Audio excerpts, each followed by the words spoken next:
Memang setelah setelah sekian tahun pembelajaran dalam syariat, toreko, bahkan hakikat yang sudah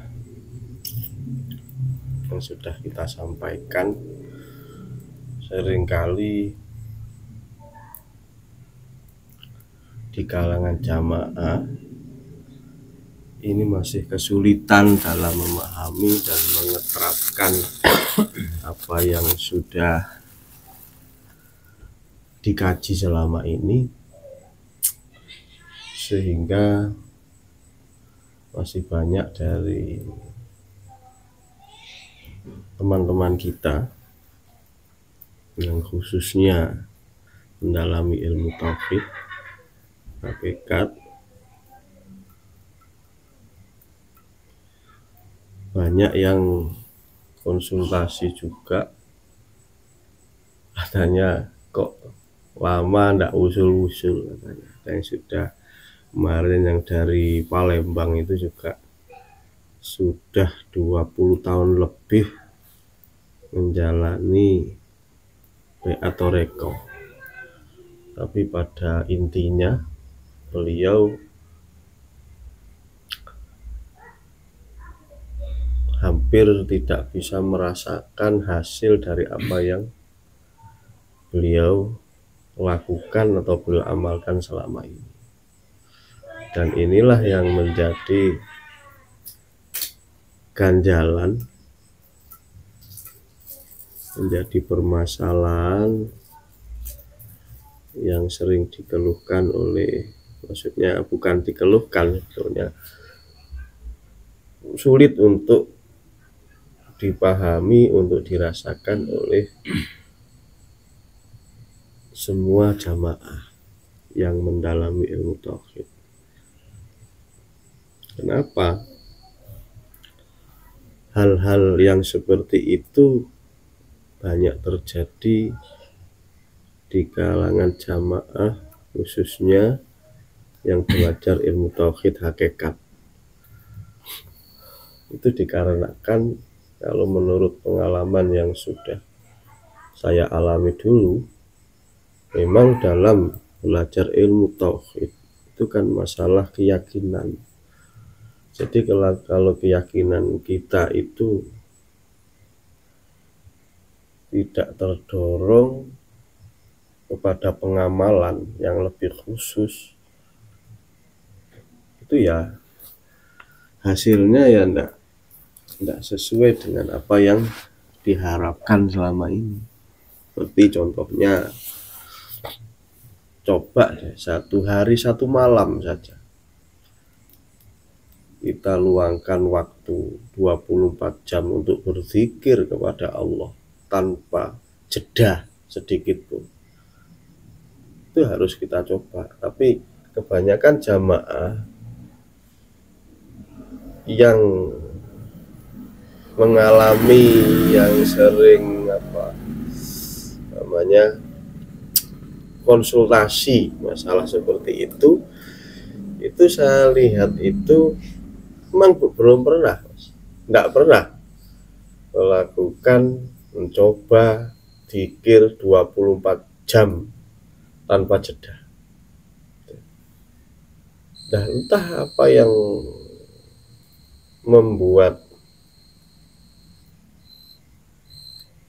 para jamaah itu kesulitan untuk meluangkan waktu 1 hari 1 malam saja untuk berzikir kepada Allah secara full. Zikir yang dimaksud ya keempat-empatnya, zikir jahar, sirri, terutama sirul asrar. Ya, kalau kita kaitkan dengan kesibukan kita sehari-hari, ya masuk logika lah, namanya kita ini sudah berumah tangga, punya anak, ya paling tidak kan waktu hari-hari libur, kalau tidak bisa 24 jam 1 jam dulu, jangan sampai ada jeda. Zikir hati kita sambung kepada Allah itu. Setelah 1 jam kita tekuni, nanti hasilnya bagaimana di dalam rasa kita. Biasanya ada isyarah-isyarah apa, atau kejadian-kejadian apa setelah kita mengistiqomahkan zikir 1 jam tanpa ada jeda. Terus kita tingkatkan 1,5 jam tanpa jeda, 2,5 jam, 2 jam setengah sampai 3 jam tanpa jeda. Ya, permasalahannya kan mungkin di antara saudara-saudara kita ini kan pikir sebentar jeda, pikir lagi jeda.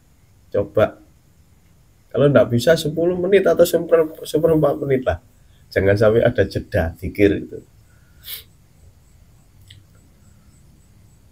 Maksudnya betul-betul fokuskan, pasrahkan semuanya kepada Allah, zahir batin kita. Saya kira kalau memang ada mahabbah atau memang kita itu ada kemauan yang besar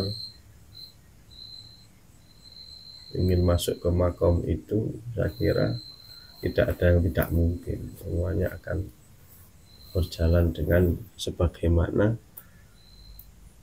mestinya, yang sudah dijelaskan dalam kajian-kajian tauhid hakikat menuju ma'rifat itu tadi. Yang banyak itu kayaknya terganggu dengan konsentrasinya, itu kurang.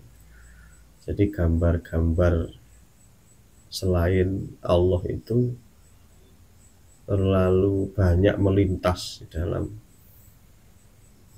gambaran-gambaran rasa, di dalam rasa itu.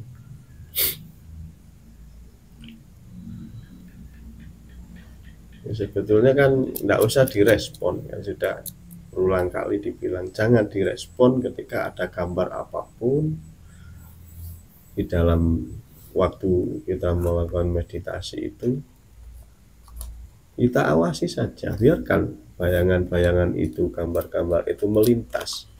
Tetap kesadaran fokus bahwasanya apapun yang keluar dalam rasa, yang tergambar, yang terdengar, ini semua adalah aktivitas Tuhan itu sendiri. Sadari itu selalu. Jangan terobsesi kepada gambar-gambar yang terlihat, tapi tetaplah terobsesi kepada kesadaran hidup ini. Ya, meskipun dijelaskan seperti ini ya kayak penangkapannya itu masih susah. Memang mungkin butuh proses lagi lah.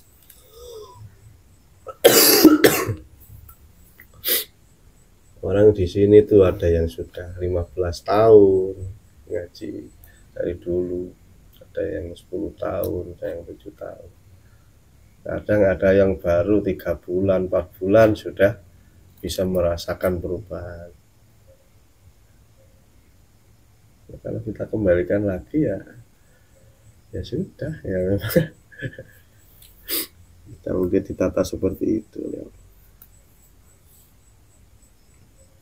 Kalau kita kembalikan sejarahnya Nabi Nuh aja kan 900 tahun baru 1 orang yang nangkep gitu. Sejarahnya Nabi Nuh.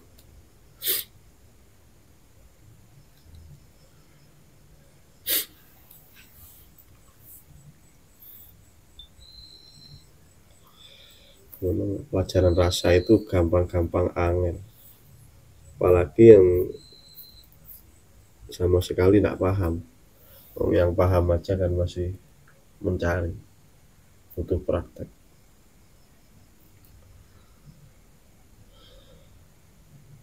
Sebetulnya ya pasti ada perubahan dalam kehidupan, pasti. Entah masalah apa, tapi itu tadi yang bisa merasakan Itu loh, dikiranya tidak ada apa-apa, padahal banyak perubahan sebetulnya, tapi dianya sendiri tidak mampu merasakan perubahan yang telah diberikan oleh Allah itu tadi.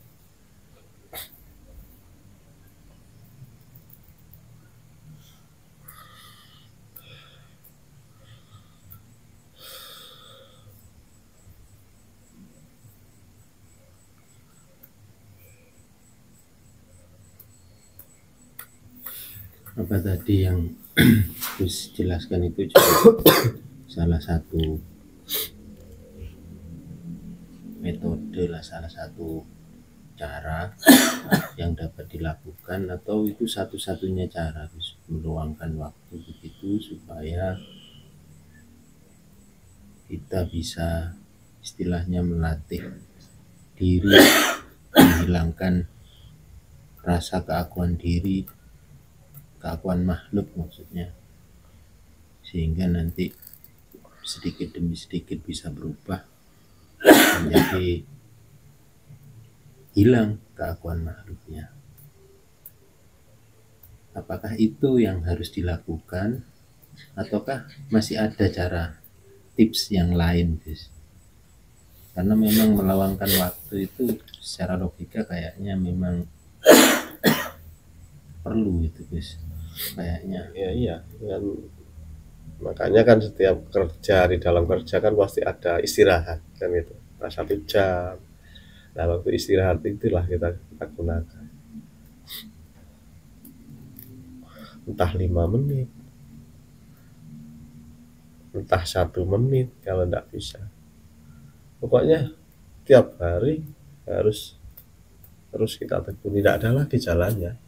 Jalannya ya situ wes, tidak kuat 1 jam ya berapa menit kuat.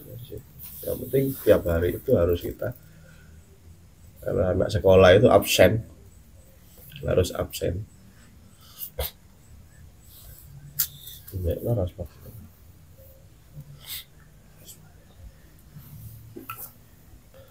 Nggak ada lagi jalannya selain terus melatih kesadaran itu.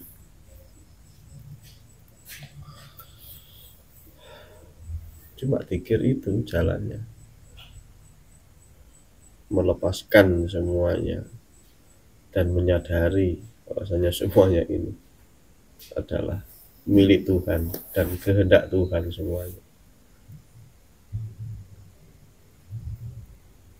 Nggak ada cara lain lagi sudah. Itu jalan satu-satunya kunci. Fadhkuruni azkurkum washkuri wala takfuru. Ingatlah kalian kepadaku, maka aku akan mengingat kalian. Bersyukurlah kalian atas nikmat yang aku berikan, maka janganlah kalian mengufuri atas nikmat.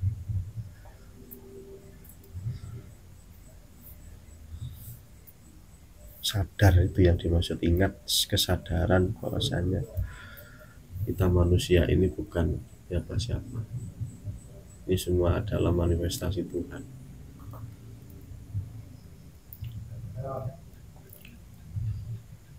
Jadi lewat jalan manapun, ketika satu metode atau satu ajaran itu kok enggak mengajak ke sana, ya berarti kan enggak ada tujuan untuk kembali kepada Tuhan dalam keadaan bersih. Itu tadi fitrah. Pelajaran fitrah cuma seperti itu, meninggalkan keakuan-keakuan selain daripada Allah.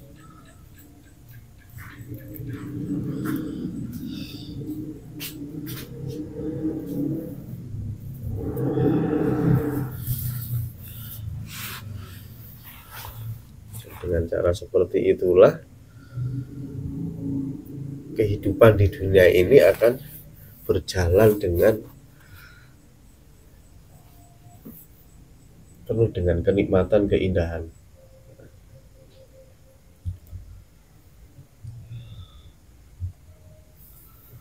Dan ajaran ini juga tidak ada paksaan, cuma kita mengajak untuk belajar merasakan lah, merasakan supaya logika dan rasa kita ini betul-betul terasah.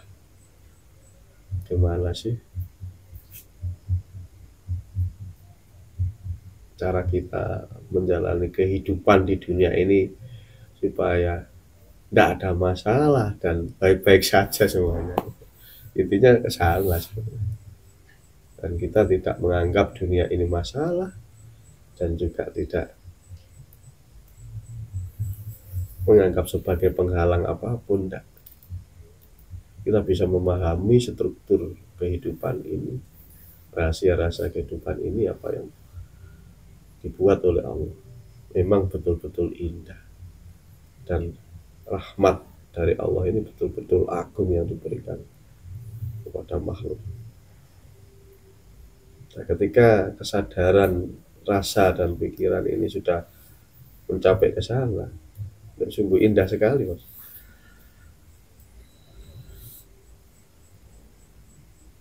Bisa menjalani kehidupan ini tanpa beban, tanpa ada masalah, walaupun dihimpit berbagai masalah, tapi dalam merasa hati kita tidak ada masalah. Kan masalahnya kita itu menggurui atau merasa lebih baik, enggak. Jadi kita ingin berbagi apa yang sudah kita rasakan selama ini, ingin juga kita bagikan kepada saudara-saudara kita, agar saudara-saudara kita bisa juga merasakan keindahan yang selama ini diberikan oleh Allah. Karena yang saya lihat itu kebanyakan itu penuh dengan masalah kan gitu. Orang hidup di dunia ini kan semuanya kok masalah terus gitu. Dan jarang sekali yang berpikir bagaimana agar semua itu tidak menjadi masalah gitu. Tidak menjadi masalah dan juga tidak menjadi penghambat dalam kita menjalani kehidupan ini. Caranya bagaimana? Nah, makanya kan kita bagikan tips-tips agar saudara-saudara kita juga bisa merasakan keindahan dunia ini. Karena ada yang menganggap kehidupan ini kejam, kehidupan ini wah, macam-macam anggapan. Padahal bagi orang-orang yang sudah mencapai kesadaran, kehidupan ini indah. Tidak ada paksaan, juga tidak ada tekanan dan lain sebagainya, tidak ada. Kalau kita sudah mampu memahami, menyadari arti kehidupan ini,